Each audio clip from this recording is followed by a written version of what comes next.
Hello friends, welcome to Civil Goli YouTube channel. आज हम बात करेंगे सॉइल मैकेनिक्स में कंसोलिडेशन के बारे में कि कंसोलिडेशन की डिफिनेशन क्या है, कंसोलिडेशन कितने टाइप से हम कर सकते हैं।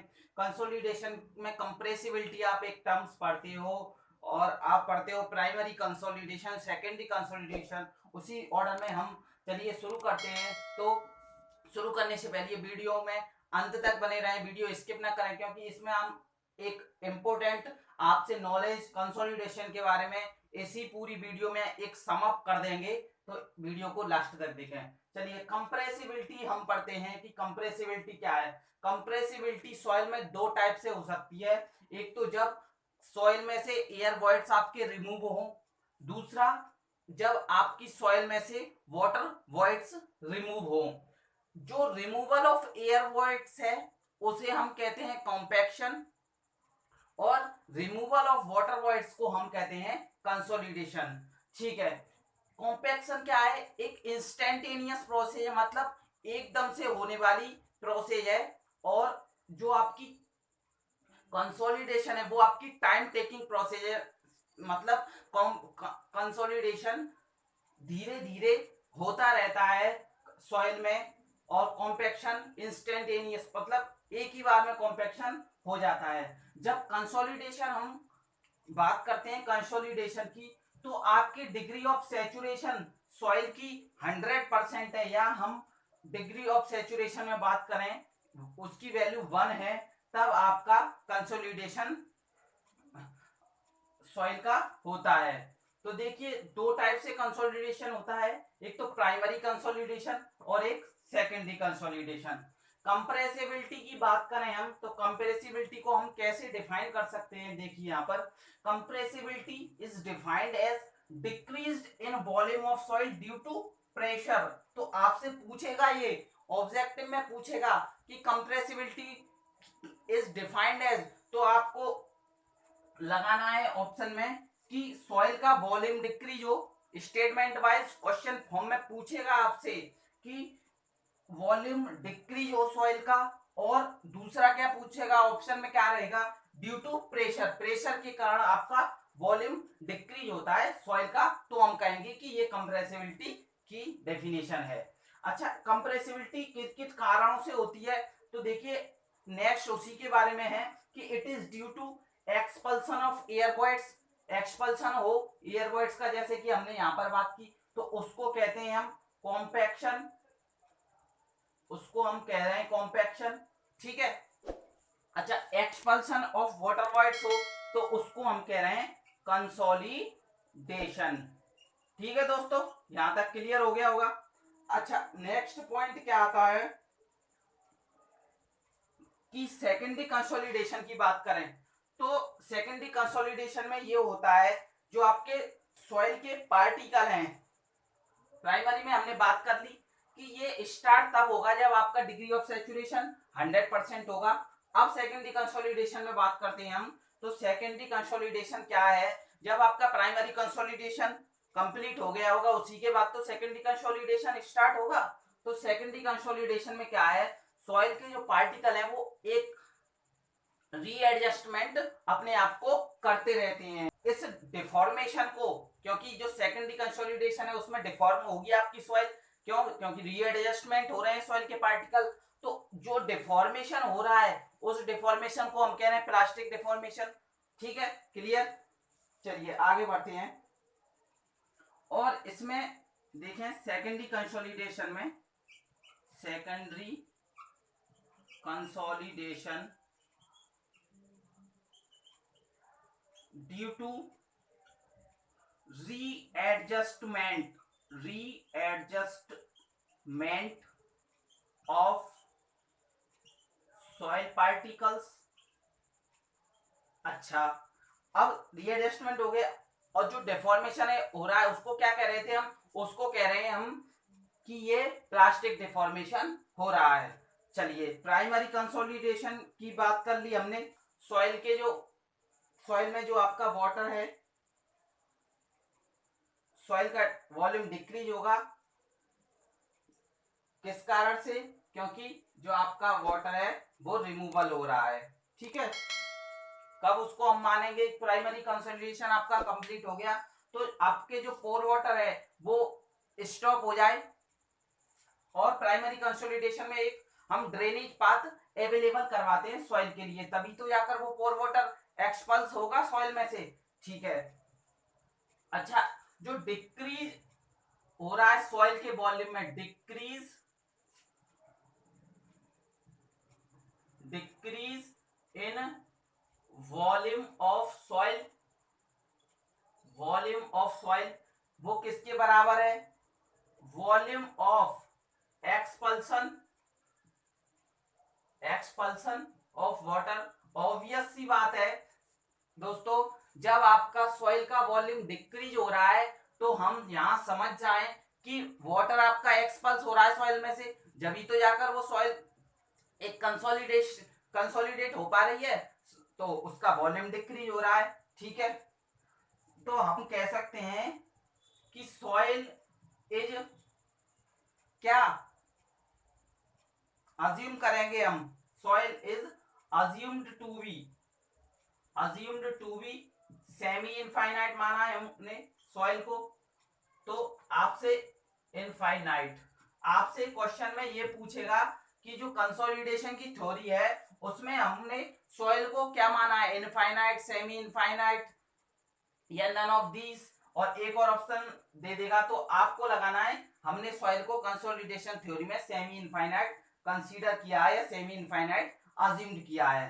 ठीक है, तो इसलिए हम कह देते हैं यहाँ कि एरिया आपका एरिया है वो कांस्टेंट हो जाएगा। क्यों? क्योंकि एरिया कांस्टेंट है, केवल सॉइल के जो कंसोलिडेशन है उसमें केवल आपकी सॉइल की डेप्थ वेरी करेगी, ना कि एरिया वेरी करेगा। एरिया को कांस्टेंट माना है और सॉइल की डेप्थ वेरी करती है। ठीक है दोस्तों, और चेंज इन डेप्थ होगी जो सॉइल की, वो डायरेक्टली प्रोपोर्शनल रहेगी किसके, decrease in volume of soil. ठीक है, ठीक है दोस्तों, अब बात करेंगे हम सेकेंडरी कंसोलिडेशन की। तो ये स्लोअर प्रोसेस है किससे, प्राइमरी कंसोलिडेशन से। क्यों? क्योंकि प्राइमरी कंसोलिडेशन में तो पोर वाटर प्रेशर निकल चुका है पूरा।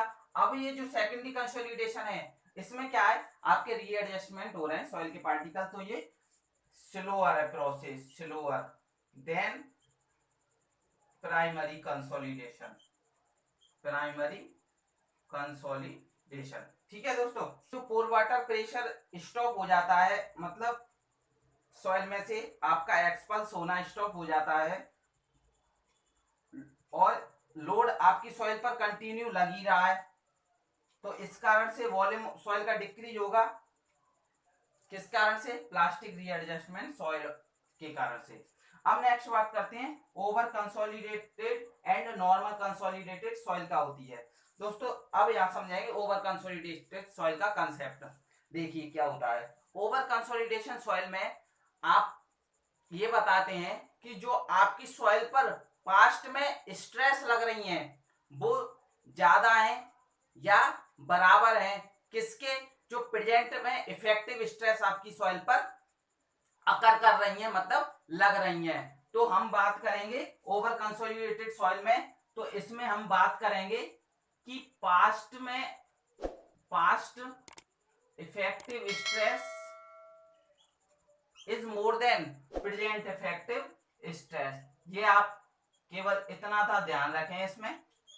ठीक है, तो और नॉर्मली कंसोलिडेटेड सॉइल में क्या हो जाएगा, वाइस वर्सा हो जाएगा, मतलब ऑपोजिट हो जाएगा। कैसे कि नॉर्मल कंसोलिडेटेड सॉइल है, प्रेजेंट में इफेक्टिव स्ट्रेस ज्यादा लग रही है कंपेयर टू पास्ट के इफेक्टिव स्ट्रेस के, तो हम कहेंगे यहाँ नॉर्मल कंसोलिडेटेड सॉइल। अब एक टर्म आता है कि ओवर कंसोलिडेशन रेशियो क्या होता है, तो उसी के बारे में हम डिस्कस करेंगे। दोस्तों हमने जैसा कि बताया था कि ओवर कंसोलिडेटेड रेशियो आप पढ़ते हो, कंसोलिडेशन में ही एक टॉपिक है, या हम बात करें कि प्राइमरी और सेकेंडरी कंसोलिडेशन में जो आपने नॉर्मली कंसोलिडेटेड सॉइल पढ़ी, ओवर कंसोलिडेटेड सॉइल पढ़ी, तो उसी से ये टर्म्स निकला है। तो ओसीआर क्या रहता है, देखिए ओसीआर इज इक्वल टू रहता है कि maximum applied effective stress in past, ठीक है, upon maximum applied effective stress in present. तो OCR इज इक्वल टू हमसे पूछेंगे तो क्या बताएंगे हम कि OCR इज इक्वल टू रहता है maximum applied effective stress in past upon maximum applied effective stress in present. ये OCR हम पढ़ते हैं। तो एक आता है कि OCR की डिफरेंट वैल्यू रहती है। नॉर्मली कंसोलिडेटेड सॉइल के लिए क्या रहती है और ओवर कंसोलिडेटेड सॉइल के लिए क्या रहती है। जो OCR की वैल्यू है NC सॉइल यानी नॉर्मल कंसोलिडेटेड सॉइल के लिए क्या रहती है, तो देखिए नॉर्मली कंसोलिडेटेड सॉइल किसे कह रहे थे हम, नॉर्मली कंसोलिडेटेड कि प्रेजेंट में जो अप्लाइड इफेक्टिव स्ट्रेस है कंपैरिजन टू पास्ट के ज्यादा है। मतलब क्या होगा इसमें कि ये वैल्यू ज्यादा हो जाएगी, किस में बात कर रहे हैं हम, नॉर्मली कंसोलिडेटेड सॉइल में, और वहीं पर पास्ट की इफेक्टिव स्ट्रेस कम हो जाएंगी, ठीक है। तो जैसे हम एग्जांपल मान लें कि प्रेजेंट में आपके दो इफेक्टिव स्ट्रेस लग रही हैं एग्जांपल के लिए, और पास्ट में कम है नॉर्मली कंसोलिडेटेड सॉइल में, OCR की वैल्यू हम देख रहे हैं। तो यहां से जो वैल्यू आ रही है वो 0.5 आ रही है। मतलब क्या है इसका, ये 1 से कम या 1 से बराबर इसकी वैल्यू रहती है। तो हम बात करेंगे OCR की वैल्यू, तो OCR को हम कहेंगे लेस देन और इक्वल टू 1 इसकी वैल्यू रहती है। ओवर कंसोलिडेटेड सॉइल में बात करें तो ओवर कंसोलिडेटेड सॉइल में वाइस वर्सा है, मतलब इसके ऑपोजिट है। कैसे, देखिए पास्ट में वहां पर ज्यादा लग रही थी अप्लाइड इफेक्टिव स्ट्रेस, तो हमने इनको इंक्रीज करवा दिया, और कंपेयर टू प्रेजेंट, प्रेजेंट में कम लग रही है पास्ट की तुलना में, पास्ट में ज्यादा लग रही थी इफेक्टिव स्ट्रेस, तभी तो जाकर हम कह रहे थे कि वो आपकी ओवर कंसोलिडेटेड सॉइल है, ठीक। अब यहां जैसे हम मान लें कि पास्ट में आपकी 5 इफेक्टिव स्ट्रेस लग रही हैं, हम ना यहाँ पे यूनिट की बात कर रहे हैं, पहले तो ये क्लियर कर लीजिए, कहीं आपके बोले सर यहाँ पर तो देखिए कि स्ट्रेस है तो स्ट्रेस की मेगा पास्कल यूनिट लिखिए आप, न्यूटन पर mm स्क्वायर, तो हम यूनिट की बात कर ही नहीं रहे, हम तो केवल यूनिट लिख रहे हैं केवल यहाँ पर कि 5 यूनिट आपकी पास्ट में लग रही है इफेक्टिव स्ट्रेस, और प्रेजेंट में कम है तो प्रेजेंट में हम ले लेते हैं 2। यहां से जो आंसर आएगा वो आपका 2.5 आ रहा है, तो हम कह देंगे कि over consolidated ratio, over consolidation soil के लिए कितना रहता है, मोर देन 2:1, मतलब 1 से ज्यादा।